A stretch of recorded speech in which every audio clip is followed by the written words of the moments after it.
so great to be here. So I think, and it would be really great to get a real sense of just where everybody's at, what they're wanting.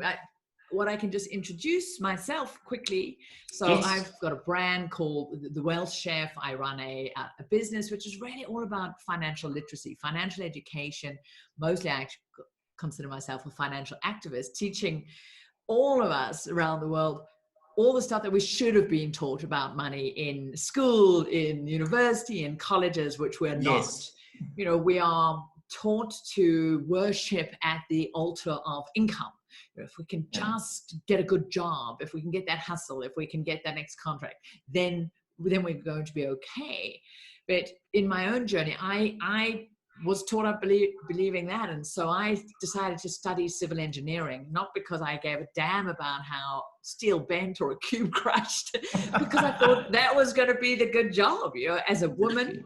And I am a bit older than all of you. Back then, it seemed like men had this money stuff sorted. My father had died when I was relatively young, and I'd watched my mum really struggle with, you know, this money stuff. Who did she trust? What should she do? Because it's very much that sort of side that the men seem to have the stuff sorted. And unfortunately, there's still some of that message comes through in our media and our sides that, you know, don't worry your little pretty head about that. But also that, you know, money's dirty. It's a thing that you wish you didn't have to deal with. It's not, you know, it's not significant. It's not important. It's not spiritual. It's not contribution, all this whatever story we get. Anyway, so I thought if I did civil engineering and I got a good job and I earned money, then I would have that part of my life sorted. But I very quickly realized that there was a huge difference between earning money and actually creating wealth. And I use that word very consciously, but then also in terms of creating wealth, I needed to actually ask myself, well, what is wealthy? Not what do magazines tell me, what do my parents tell me, what does society tell me is wealthy, but what is my definition of a life well lived? One that at the end of the day, I can look back and go, wow, that was spectacular. Not because somebody else has told me I was successful or I happened to, you know, whatever other tick boxes was. I could go, that was spectacular from my lived experience of life. But I needed to then know me. I needed to know what the bleep, you know, we're all adults here. We can have the odd bleep word go. Don't worry. Don't worry. What the shit, you know, what the hell did I even want? And so this started a deep, curious journey in going, okay, firstly, what actually is my truth? What do I really want? What is successful? What life experiences do I want? And what do I do with this money? It's all good thing, one thing about earning it, but I've got an industry, I've got media telling me to go into debt, offering me credit cards and overdrafts and loans, telling me, oh, aren't you lucky? You've been selected, almost as though it's a status symbol to sell your life. So there was this bombardment going on. But what is the truth? What is that line in between? And I also wasn't interested just to go and, you know, buy into the story that to contribute or to make a difference in the world or to do something creative or whatever it was also meant that I had to then suffer financially, that there was this trade-off that we also told if there's anything that might be, you know, it doesn't fit at one of the money jobs, then, well, you know what, if you want to do that, then you can't have financial security and liberation. So I really went, hang on, there has to be another path in the middle here. And I really sought to seek that. And I found and really started understanding the world of investments and assets and what is the other aspects that I needed to manage. And at the end of the day, I realized I had to learn how to be a great leader to my money, how to get my money working for me instead of me just working for it. And then I had really the deepest part was my own personal leadership of making sure that I managed my emotional wave of noticing where I was being pulled by these two huge, big, almost monsters of fear and greed, which we're bombarded with in our society. And so that resulted in going on this extraordinary journey where I ended up in my late 30s, achieving my financial freedom. So what that means is I had enough assets investments in a combination of different asset classes, and we can dive into what those mean, that could then work for me, these multiple streams that gave me protection and a combination, that I had the ultimate choice, the freedom of choice to choose where to spend my life force. And that ultimately is, I think, the greatest gift each of us can have. You know, Tiana and Murray and Jaden and Cassie is how do we create the system, the framework that provides this resilience that we get to truly be free to live our lives fully. And then that really, as I sort of rested into like, oh my God, I've created this freedom for myself. I truly also had to drop the excuses like why I couldn't do this or I couldn't do that, because again, society has made it so acceptable for us to use I don't have the money and I don't have the time as the two most societally accepted reasons for us to betray ourselves and our dreams. Just repeat those again. What are those? You know, I would love to, but I don't have time and I don't have money. And they're the biggest bullshit excuses, but we're told them and we often just sprout them out. We hear them the whole time, and our society has deemed them as very acceptable excuses. If someone says, oh, you know, I'd really love to go and do that, I don't have money, most people will just back off and go, oh yeah, I know, tough, hey, isn't it? And it's complete BS, because there's no shortage of money. What there is shortage of creativity and will, and how do I get it? What am I going to do? Is this important enough to me? So when I created that, I could no longer use these excuses. It was like, oh shit, freedom agoraphobia. You know? Now I really had to face what were the fears underneath that. You know, what was I afraid of doing? And when I really dropped in, I realized I loved helping people with their money stuff, just how to manage it, how to break free from this prison of consumer debt, how to start learning how to assets. And I went to I had to then face that again, that not enough monster, that fear monster of who am I? I'm not enough. There I was, I'd been working in big infrastructure as an engineer. And, you know, I'm very grateful for that career. I got to live all over the world, but I'd been doing this in parallel. I'd been creating my wealth, realizing a job, whether it's my own business, solopreneur, earning money doesn't create this foundation. And that's when I went, actually, if I really put my big girl panty on, and at the end of the day, let me see what it would be like could I create a business around financial liberation, teaching people these skills. And that was, I think this journey started about 10 years ago. And it's just been the most extraordinary journey where now I then learned about just the extraordinary power of the internet. And wow, I mean, you're a generation where there's so much extraordinary opportunity, but there's also so much extraordinary pressure, but almost overwhelm as well, how to manage that. But at that stage, I was living in Paris. Why? Because I had the freedom to, and I wanted to learn how to speak French. And so I chose to create a digital business that could reach people around the world.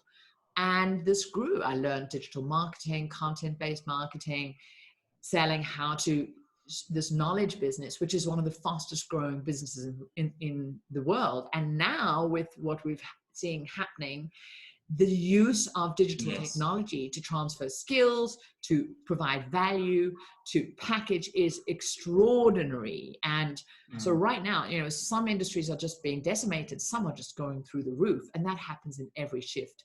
And that really became the start of the Whale Shift. So now I get to speak around the world. I train thousands and thousands of people in this. I have a combination of a lot of free content. I use content-based marketing as my primary sort of expansion mechanism. I have paid programs. But underneath all of it, I still have that asset base that I created all of those years ago. And just to sort of wrap up this little quick intro, I started this. You know, I created my financial freedom. I'm now in my 15th year. So now you can see what an old goat I am. So I've been financially free for 15 years. But I share that because it's not about a ka-ching event. It's not about a one-off like, whoa, I got some money in. And you see this with sports people or influencers or this, who might get this chunk of money flowing in.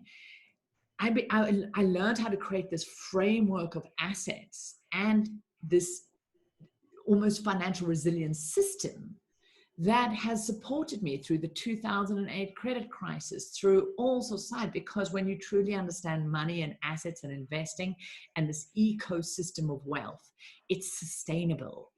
And it's sustaining me through this transition. So what I do with the Wealth Chef is there's a lot of joy. It's a very successful business because I believe we need to have a healthy relationship with money, because if we've got some kind of poverty mindset that we want to go out there and create something that doesn't self-sustain and can't pay for my team and my side, then that's not a good money mindset. But it is not something that I need to be doing for my security, my shelter, my food, and for my vitality and my ability to live. And so that's who I am. My name is Ann Wilson, and it's so great to be here and open up for some juicy money conversations. Yes, no, thank you, Ann. I know you're very in demand, and I know you all over the world. So I really do thank you for spending your time with us. I really, really do appreciate it. And what do you think? Because you mentioned earlier that there are things that should have been taught at schools in terms of wealth, in terms of, like you say, assets. What do you think are the things? Because I know sometimes in the work that we do, we speak to people my age and older, that we're actually speaking to the generation that could now make changes now. Absolutely. To be free, quite, on. Yeah. What would your advice be to them to create that financial freedom that you were speaking about? I think for me, the most profound mindset shift that whether I would have chosen to follow it or not, I don't know. But if the mindset shift would be, income will never give you freedom. Income will never give you freedom, but assets do. And this is also one of the things you'll start seeing successful entrepreneurs who run business. They've actually got a different way they view the world. And the way they view the world, most of them, is they actually have an asset first focus. So for those students that aren't even aware of what an asset is. Yeah, I'll dive into that. Sure. So when we can first shift and go, assets create freedom. Assets can create long-term resilience base. Assets are something that can expand. If my daily mantra, my monthly mantra around my financial well-being, in fact, when I'm building a business, whatever it is, if I go, okay, did I create an asset today? Am I focusing on assets? What would be an asset in this situation as opposed to what would be revenue? What would be income? That fundamentally transforms where your energy goes, where your focus goes, and the results you get. So, really important question. What the bleep is a bloody asset? So, an asset in pure financial terms is anything that can grow in value, that the market deems it has value. So it could be sold for what is called a capital exchange, but it grows in value just through the market or by its perceived value increasing, or if a business, its earnings per share grow, its market share grows, its value grows. So an asset has intrinsic value that preferably grows, and it can generate income, liquidity. So it can kick off income. So two things: capital, value, and income. Those two things, if something can produce that, it is an asset. Some assets have more capital or value components to them and smaller income. Some have predominantly income elements and small capital. But the really important thing is there's something that is separate from you, that you get the beneficial result from that asset coming into your life. So that's a bit of a sort of academic-y thing. There's capital and there's income. So let's say in the financial world, your first primary asset class is investing in stocks and shares of other companies, the stock market. And for some of you, you might go, hey, and yeah, that's exciting. I'm already doing that. For others, you might go, oh my God, that's what old goats do. Or you might go, that's super scary. So let's just understand as an asset class, all this means is that you can own the shares and be a shareholder in amazing companies around the world. And literally, again, the internet and technology enabled that. Basically, from the 70s, there was the first asset class, which essentially got democratized, where prior to that, only the super wealthy, the insider club, the, gray-haired men in shiny suits with weird sort of dead dove gray shoes, smoking pipes in the boys' club had access to that. The internet allowed, through the speed of it, as I say, democratized the everyday person access to be able to own a share in a company. And you can do that from your own phone, a simple app. When you understand how to put a simple portfolio together, you can be investing from 10 Rand in fractional shares. And with that, you can own shares in the Google, Amazon, shares in the US, in anywhere in the world. Literally, you have access to own a slice of a company anywhere in the world. You can also choose that I only want to invest in ethical companies or companies that, whatever your criteria is, your green company. But the point is, this asset class is you own a share in another company that you don't have to manage, you don't have to run that business, and so you benefit in the growth. So remember, an asset's got a growth component, you benefit in the growth of it. And when that company makes profit, they pay that profit out to their shareholders in a thing called dividends. So that's the income element. And if you could be setting up a regular investment strategy from small amounts of money, this habit of asset first, it's a habit, asset first, not income first. It's where that focus is, asset first, transforms your life. Second asset class, investment property. So this is not a home we live in. And again, we've got this BS indoctrination that is fed on us.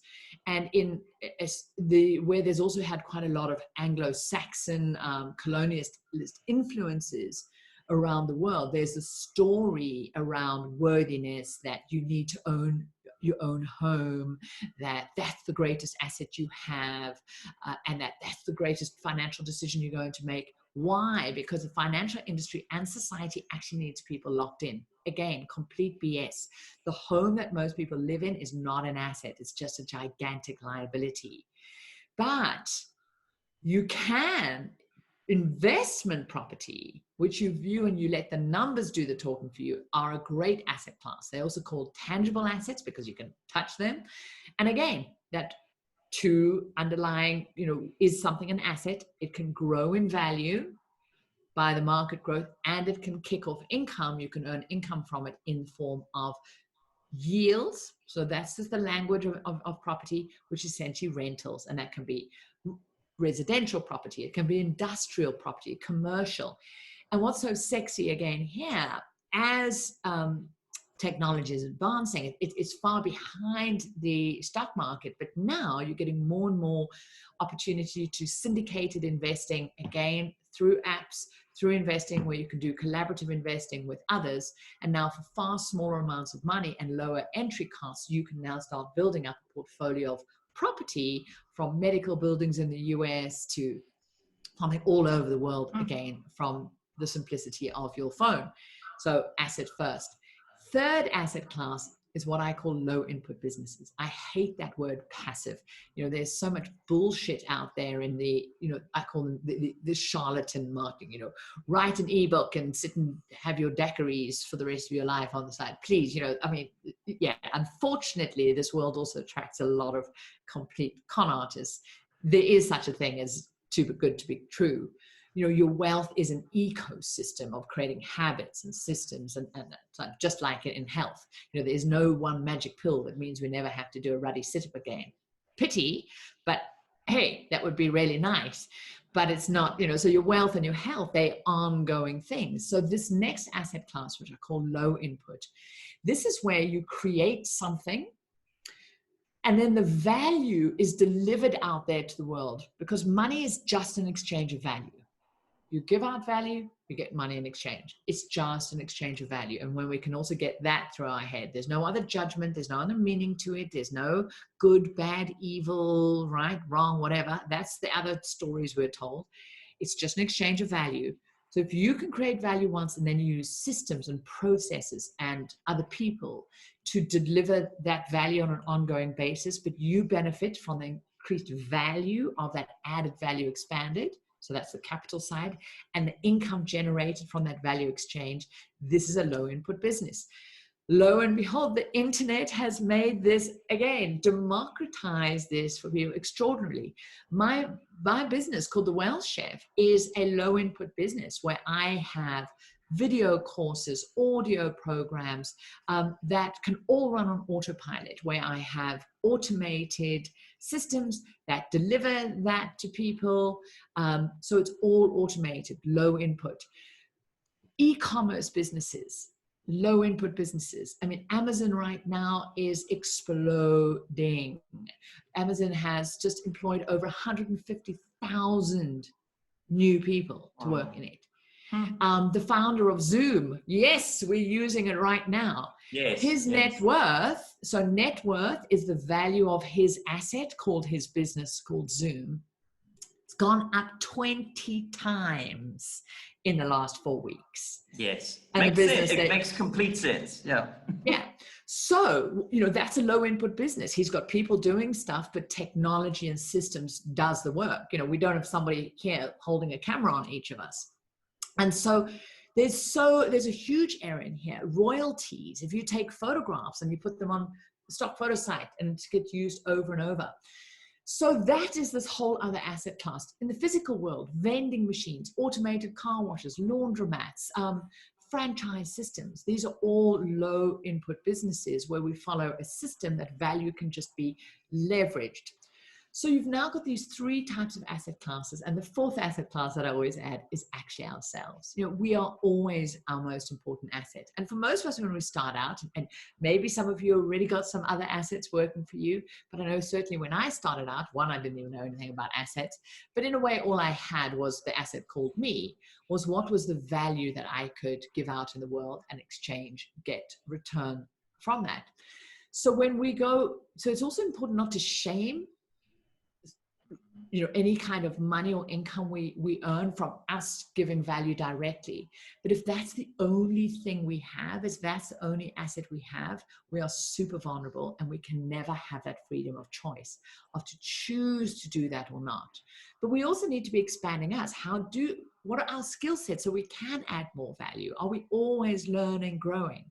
And I'm so grateful that some part of me is just deeply curious. So I'm a lifetime learner. I know I'm going to slide sideways in the grave with a podcast in my ear, a book in one hand, learning something new. You know, right now I'm working with a coach to be a to do stand-up comedy. God knows why it completely scares the bejeebies out of me. But hey, you know, I know that I'll learn something from it. It's like crazy shit. I think that's why Corona happened, because I was meant to be doing a stand-up set in New York on the 1st of June. And I think just my sheer terror at doing that made the whole world lock down. But anyway, you know, are we constantly learning and growing and discovering ourselves? Because at the end of the day, this comes back to, what the hell do you want? What do you want from your life? And that curiosity, that expand, so that you can also learn how to expand these assets and have them working for you. So you want to keep up your financial literacy, you know, skill set, but also making sure that the wall you are climbing up is the view that when you look over that wall is the view that you want to see. Because for me, the greatest tragedy is, I would even hazard a guess to say well over 90% of people get to a point in their life where they look over the wall that they've been slogging away at building, climbing up, and then they go, oh shit, that's not where I want it to be. And I think right now, when we can have those conversations and go, what is my truth? And just to be curious and know it can be multiple things. And then go, how do I use my money savvy and create assets to do that? And just the last point on assets is, I've spoken specifically about financial or wealth generating assets. But if you actually start approaching life from an asset first, imagine if you started every day and said, what asset can I create today? Is that an asset of connection, of friendship, of how are you eating? Am I eating in a way that is going to help expand me and give me energy, or am I depleting?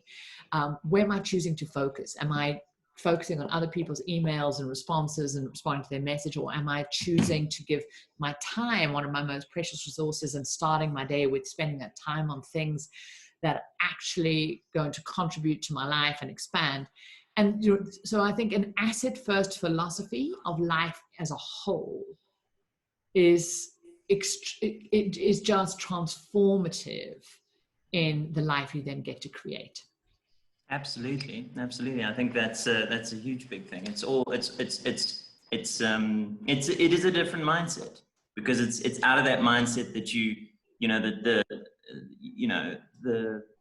that we are sometimes taught at school, that you've got to slog away at it. You got to. I love the fact that you talk about there are these systems that we can put in place that can automate things so that we can be curious, so we can go and do the things that we want to do, like going and stand-up comedy or whatever we want to do. I think that's brilliant. You think, because I'm going to open to the group just now, but what do you think? What's a good place for them? The group is mostly 18. They've matriculated last year. What's a good place to start? Would you say, with regards to kind of accumulating assets on maybe a scale and then building up? Well, a really good place to start, just education, is the Wealth Chef book. You can get that from Takealot, you can get that from my site, but just to understand what are these elements that come together.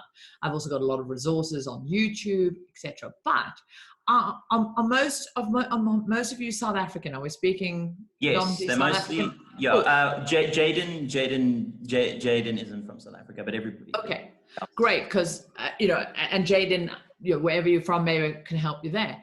But again, from a financial aspect, one, if you don't yet, open your tax-free investment account, and this is where we are not taught, and even the names of things are hideous. Tax-free, they're generally called tax-free savings accounts, but there's a big difference between saving and investing. Saving is where you hold on to money with the expectation to spend it later on something. Investing is where you convert that money into assets that then can work for you, and you never consume those assets. You consume what the assets create. So it's the difference between having a seed. Let's say at the pantry, you've got a seed and you eat the seed, versus planting the seed and then you eat the millies that have grown off that seed. So that's your investing. And so your tax-free savings account or your tax-free investment account is where you can be opening up an investment account and investing in index tracker funds. These are funds where you can own shares of international companies for a very low cost. So your money's not paying for that fat cat financial industry that has just sort of used people's ignorance for years to feed off it. So this is your really most important part. And in South Africa, you can put up to 36,000 Rand a year into that. And you can literally just set an automated investment in place, and you can start just from a regular small amount. So that would be my absolute starting point in starting to create investments and assets. And there are two platforms that I highly recommend in that. In fact, three as a starting point. So one is ETF SA. Let me bring this up. Let me see if I can just share my screen. etfsa.co.za.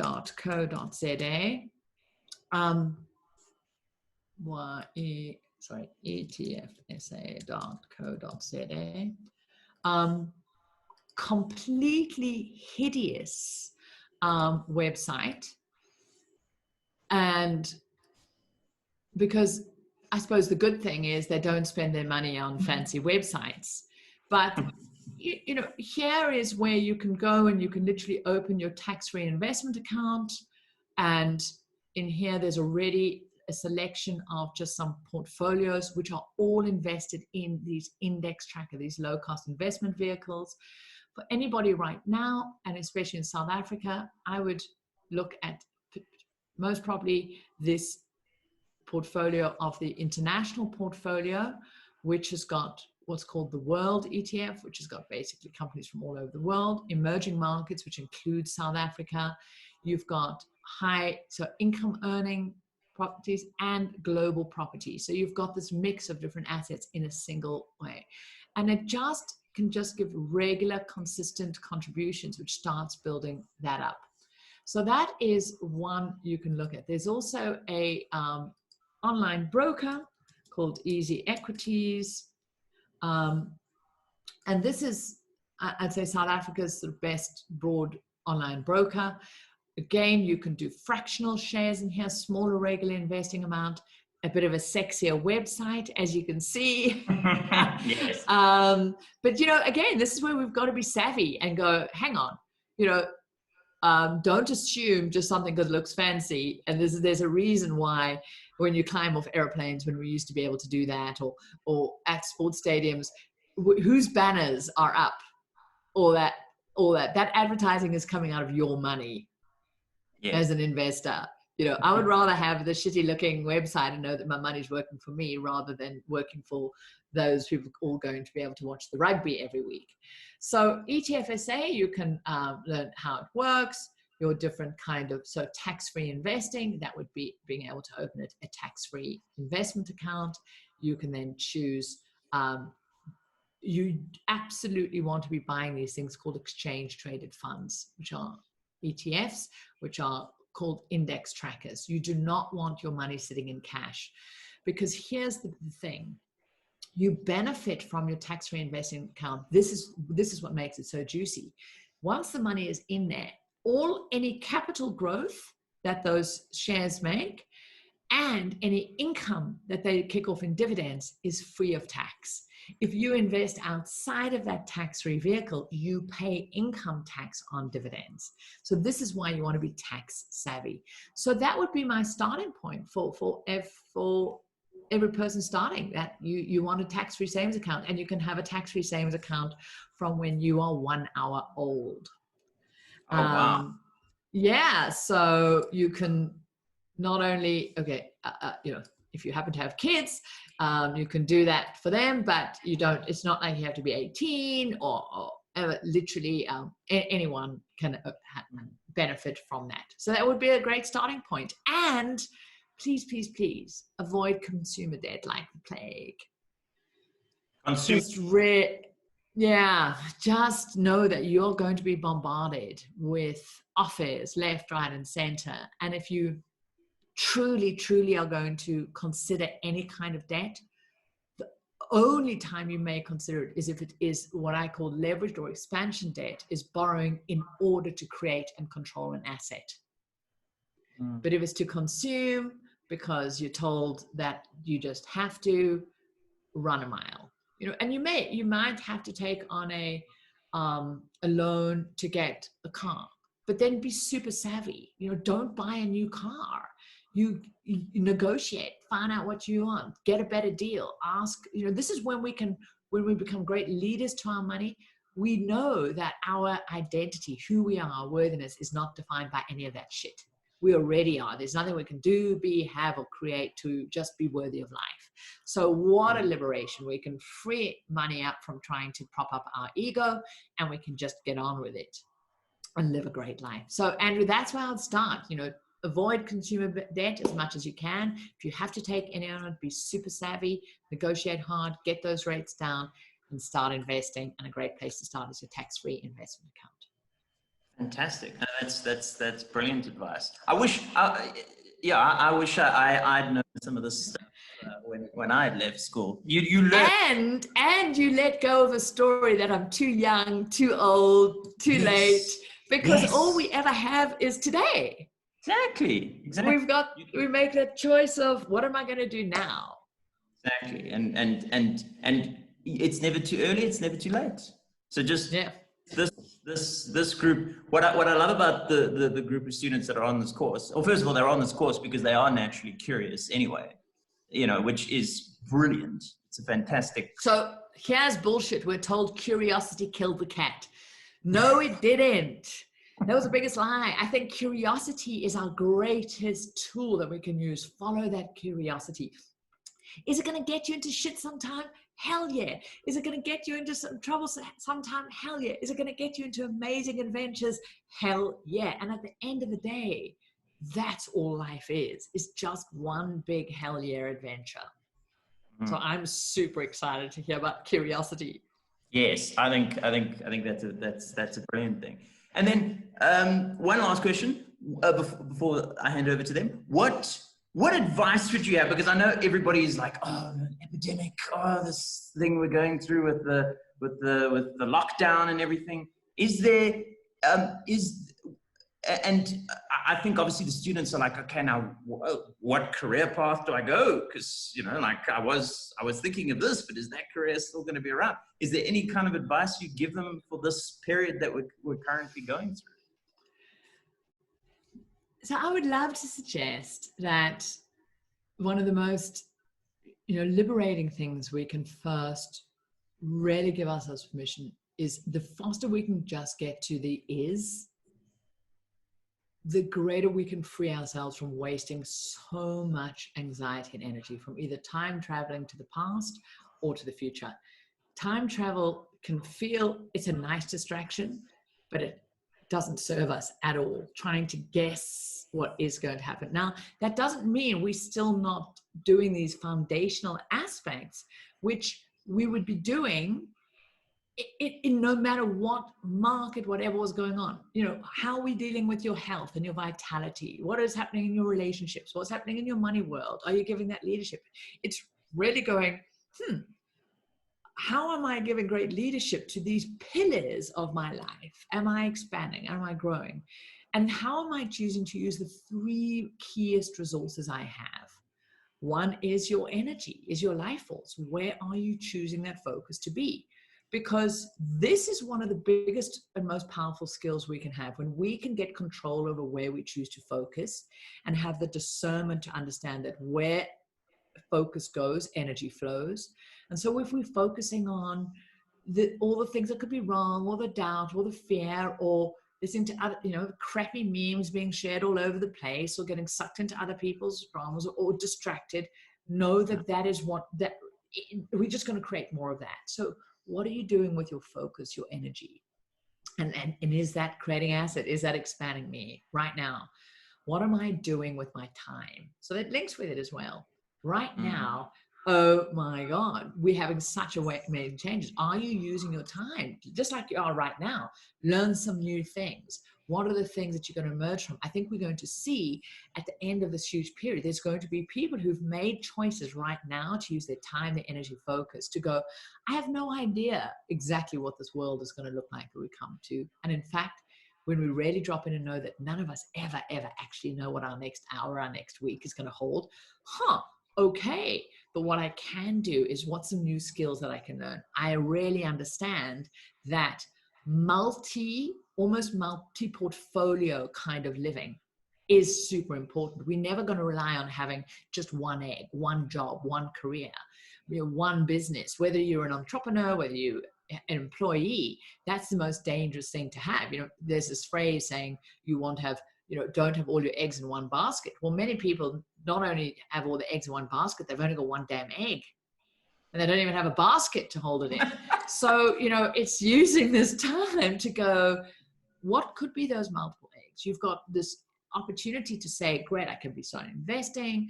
I could be doing something digitally. What is my passion? What are the other sides? So that there is this resilience, which is flexibility, allowing us to move, knowing who knows what will be coming out. And I think then the third resource we have, so it's our life force, our energy, our time, and then is what are you doing with our money? And, for many of you, maybe this is a message more for the great mass of middle-aged, middle-class consumers who've just built up this lifestyle where they just consume all the money that comes in, is to really just spend some time going, where do I direct my money? And where can I get rid of the stuff that doesn't serve me? Or I was doing that just to fit in with my friends, my crowd. So really understanding that our life is created by how we spend those three things: time, money, stuff. So use this time to almost do a spring clean, a detox on how you spend your time, your energy, and your money, and go, what is joyful, what is wealthy for me, and what will come will come. What is actually, a lot of people say we're waiting to see what the new normal is. Well, now is the new normal. That is what it is. So what are we doing now is the only thing we can ever focus on. Power in the present moment, and being here, and then in the future will be whatever we've made it because of the mindset that we've decided to have now. I think. Absolutely. Okay. All right. I think I'm going to throw it over to some of them because they might have some questions. So it's not really a question. I just wanted to say something about your book. Yes. I started reading it last night, and it's actually very fascinating. And I think the way you set it up like a cookbook, it makes it so accessible to everyone around. It's really quite fascinating. Thank you for that point about the book. And that was done really to also change and go, imagine if money was just like an onion. It was just an input into a stew, not this other big energy. And that mastering this is very formulaic. When you just follow those formulas. So super cool. So have you got your tax-free investment account open yet? I'm going to do it when this video is over. Yay! So just on that point, and so why is it tax free? What just explain that. Okay, it's also why I love the stock market investing as the easiest asset class for people to start investing in. One, because it's been so democratized and it's already so digitally available that you can buy in these smaller units. You can set it up on autopilot, which hasn't yet really, to start a business or investment property, it's still a lot clunkier and there's more money to go into it. The second part is around the world, governments know that they cannot afford their population. They cannot afford this aging population or at any time pensions. Companies know the whole age of pensions, retirement funding provided either by a company or a government is completely obsolete. It's already bankrupt. And certainly for all of your age, it ain't going to exist. So they try and incentivize by giving tax incentives to people to take responsibility for their own financial well-being by giving tax incentives. And there's two primary ones. One is through what I call deferred tax. So this is your traditional retirement or pension contribution. So when you're working either for yourself or government, you can put a percentage of your income, your earnings, into retirement type investment, retirement funding. In South Africa, it's often called a pension through your government or retirement annuity. But what it means is you can take up to 27.5% of your earned income. You can put it into an investment account that is tax deferred, and you can only access it down the line. So you get a tax benefit up front because those monies aren't taxed right now. And these money inside that investment vehicle, any growth and any income is free of tax. So there's no tax paid annually. So the money gets to work for you. So that's tax deferred. Those are retirement annuities, pensions. They fine and a useful way to bring your income tax down, but restrictions on them is you can only access them like 65. You've got restrictions of what you can invest in. In South Africa, there's a thing called Reg 28. So you're limited around that. And also you pay tax on that when you take the money out. So whilst down the line, each of you will be wanting to utilize tax deferred allowances just to manage your tax. To me, let's now go to tax-free or tax-protected, which is your tax-free investment account. So again, you could put an annual contribution in, but it's post-tax money or whatever money you've earned, but you don't get a tax deduction from putting that money in. Up to $33,000 a year. You can invest in these juicy things called index trackers within that. So imagine it's just a pot and now the money goes in, but it's you then invested in that, in the ingredients in that pot need to be your index trackers. And then they grow in value and they kick off income. Both of those, as long as they stay inside that investment pot, are free of any capital gains or income tax on the earnings of that investment. And so if you allow compounding to grow, you set up a regular investment strategy in that, you're building up these juicy assets. As I said, 36,000 Rand a year. Generally, that allowance goes up every year. You can put this in. That grows to a nice, juicy sum. You can then feed off that completely free of tax. So that's what I'm talking about, tax-free, those two. And then the third investment account you can have is just what's called discretionary. So that's 100% open. There's no tax benefits for it, but you've got complete freedom as to when you want to buy, sell, feed off those. There's no limit to how much you can put in that. But you want to start, for me, the order for each of you is going to be start off with your tax-free investment account, then tax deferred, depending on how you're earning, just to bring that tax down, and then your discretionary. And then, of course, looking at other assets, so I mean, we could, I mean, the training program I do, my big one, Financial Freedom University, I mean, that is it's a 12-week program where we go with multiple sides but this is a curiosity. Start there, and then you might get curious about investment property. What does that look like? How do you get that? You can, and there's so many different ways you can do this. You can get somebody else to be the investor and you find the deal. It's just starting to go from an asset first mentality. Do you think it's a good time for buying property right now? What's your take on the market? So for me, it's a good time to get in place a financial plan and and understand that you need to have multi-assets. So multiple asset classes. So you want to, again, this don't have all your eggs in one basket. You want to have various baskets with various different kinds of eggs. So you want to have investments in equities. So that's your stocks and shares invested in different markets. So that's why you want to have US, you want to have domestic, you want to have China, you want to have emerging markets. That's why I showed you that little bundle that was already available on ETF, already had different asset classes. So geographic diversification of those assets plus multiple shares in many companies. So now you're getting a whole basket of many eggs in the equity side, but you also want to be having property. And so is it a good time? This is where it's really important that a real savvy investor understands they don't try and time the market. They have a strategy and a recipe. They just do consistent, regular investing, and they separate out what are their assets that are being used to grow versus what are you needing to feed off. And this is really, we're now getting into finer details of what's your drawdown or your feeding off strategy versus your growth. And so you always let the numbers work. So first you say, yeah, I need different assets. I need low input businesses. I need investment property, and I need equities. I'm going to start with this. And you build up to a point where I call it the investment pyramid. You have some assets in each of these asset classes. So this gives you that resilience.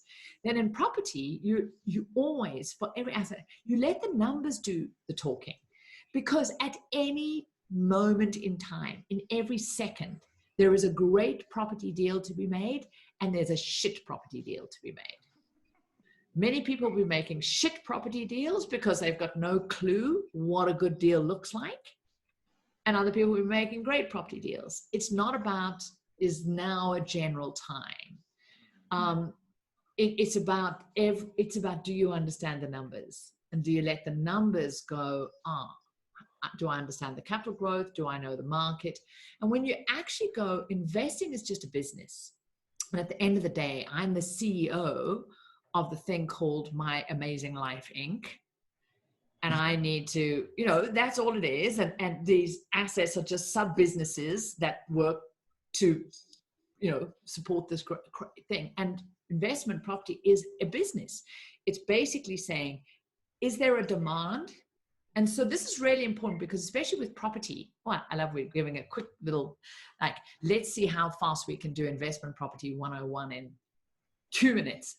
Most people who are get this wrong, go, let me go and find a nice property that I fall in love with because it looks pretty and it's nice and I think it's nice. Then I'm going to go and see whether I can rent it to somebody. And many people go, oh, I'd love to have holidays in St. Francis. Let me buy a property there and then I'll rent it out. And then they go, oh shit, that was just a money gobbler. An investor views it from a business perspective. An investor says, where is there a demand? Where are there people who are needing homes, who are needing shelter? Where, and what does that demand look like? So when I'm looking for a new area to go and invest in with property, I always start with areas, and I have a strategy. I specialize in studio, bachelor apartments and one-bedroom units for entry-level workers, for teachers, nurses, doctors, just starting out. So I know exactly who my market is. And I'm really clear. And then I go and look for where is there demand for that? So I go, okay, where's an area where maybe there's some hospitals, there's schools, there's a clustering where those people are going to be hanging out. I do my research. I go, what's the average rental that they will pay? And this is where the internet's amazing. I can literally type in and go, and I can look. What's a one bedroom? What's a studio renting? And I go, and I work backwards from this. Is there demand? Yes, great. What are they paying on average? This. Let me see what stock is available in this area that meets their need. And I know that I want to get stock that's going to be safe for them, provide them good access, it's going to be nice and clean, give them a good place to live. So I know my criteria. So now I've got really, really clear of now I go and look for the stock to meet the demand. I never go and buy a property and then hope like hell there's going to be a demand for it. And so most of my property that I have, and I have a pretty substantial, property portfolio now, most of it I've never seen the property because I know exactly what my market is. I know what I want. I then go and find sourcing agents. So I build relationships because quite frankly, I don't want to be spending my time. I know exactly what it is. And I pay people to go and find that property for me. I go, here's my criteria. This is what I want. Do the search. Many of my sources, so the first sweep are virtual assistants that can literally just go through sites. They then contact letting agents, state agents, say we're looking for studios and one bedrooms, literally in this street, in that side, it needs to be second floor unit, north facing, south, whatever it is. And it needs to be north facing, this side, what stock do you have? It's for an investor who go and boom, boom, boom. So we don't waste time going through private property, looking at, pretty houses, wondering. It's a business, boom, boom, boom. And then once I've got the list, I know exactly what my offer can be because I know what the maximum price I'm prepared to pay because of the cost of money, because I know exactly what rental I'm going to earn. So I know exactly what my offer is prepared to be. I put offers in. I've got no attachment to where they'll buy them, not. And that's it. It's a formula. So great question about property. It's always a good time to invest when you know what you're doing. Absolutely. And on the stock market, there's a mega sale happening right now. So again, when you understand how the markets work, we've had this crazy, lunatic, emotionally driven, reactive, knee-jerk, bizarre sale that all the markets are right now. So we've got extraordinary companies around the world now at a massive discount, at cents on the dollar. And non-savvy investors are all going, oh, this is scary, let me get my money out. Savvy investors are going, shop, shop, shop. We are going shopping, but in a structured, regular way. So when you set up your tax-free investment account, hell, get that money from wherever you can, from your parents, whatever, lock that in, put it in place over the next 6 months in just a structured way. So you use this cost averaging. But people who are choosing to invest right now in a structured, not gambling kind of way, in index trackers, buying the market basically, are going to see extraordinary returns in the turn up because they're buying them at a discount. Absolutely. Because, yeah, as you say, everybody's getting out because everybody's scared that the thing's going to happen. Yeah. And we have time for one last question because we're just about out of time. Yeah, sorry, I've been doing all the talking. No, you have taught us. We almost don't even have any questions because you've asked. You've told us. Thank you, Anne. I really appreciate it. But the group, I'll leave time for one last question. Is there anybody that wants to throw one last question into the mix? Cam. Good. Cam never asks questions, so I'm very excited. Hey, Cam. You have made Cam's ask questions, so I'm happy about that. Cam, what is your question? I just wanted to ask, would you recommend doing online courses for invest in that, or would you actually go and study at a university for that? To learn how to invest? Yeah. You're investing in stocks and management like that. Honestly, there's no course at university will teach you how to be a successful investor. Okay. You know, every MBA and stuff, they're going to teach you how to earn money, but not how to create wealth. You know, you learn by doing. You don't want to be a gambler, but really understand the difference between trading and investing. Investing, you're buying these assets to hold. Trading is when you buy something with the intention of selling it and you make your money from the buy and sell. This is not trading. Trading is a job. We're investing. We're wanting to have assets that work for us.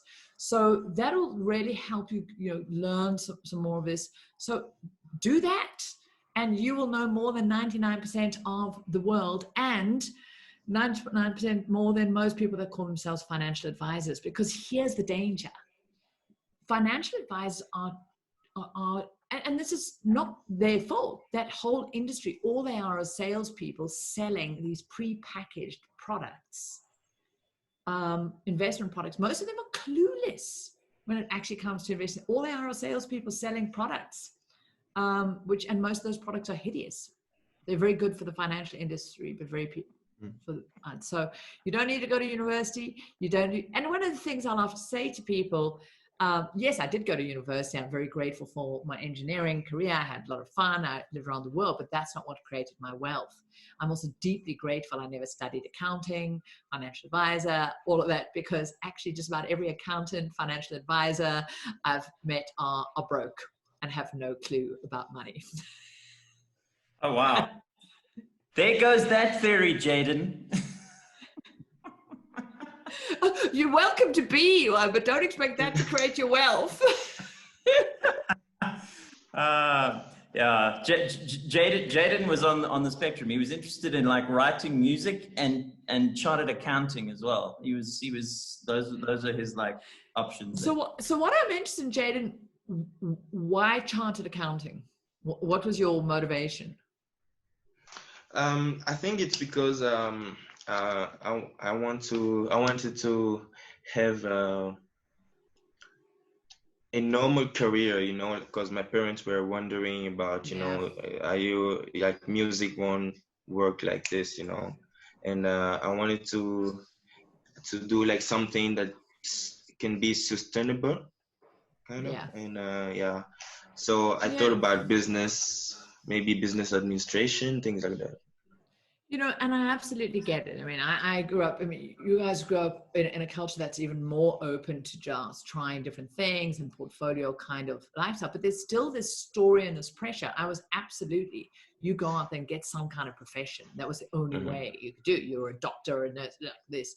Fortunately, there was open for me that I could be something more than a teacher. Not that a teacher, well, now I am a teacher and I love it. But I really get that pressure where we're told, this, be sensible, do this. Now, I'm not anti any of those things.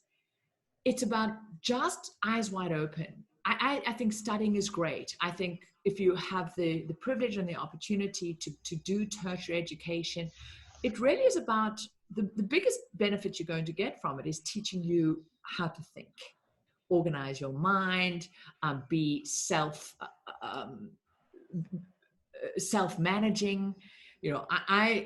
I have an extraordinary, I'll call it work ethic, but I don't even call it work ethic. I can produce huge amounts because through the years, I know how to manage my mind, my focus. I can get shit done. I also know how to manage my time, plan it, structure, organize my teams, all of those things, which some of it came out of my engineering career, learning how to project manage. And so I think if you also approach all of you making these choices, let go of believing that you're trying to make a decision for the whole of your life. I never dreamed even 10 years ago that I would.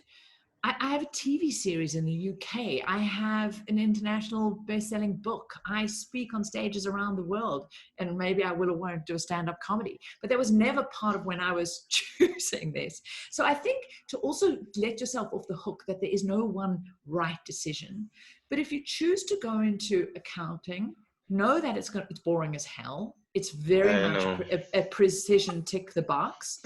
But for some people love that precision. But if you're only doing it because you believe it's going to give you stability, certainty, and security, it's not, because that's one of the most devastating myths we're told.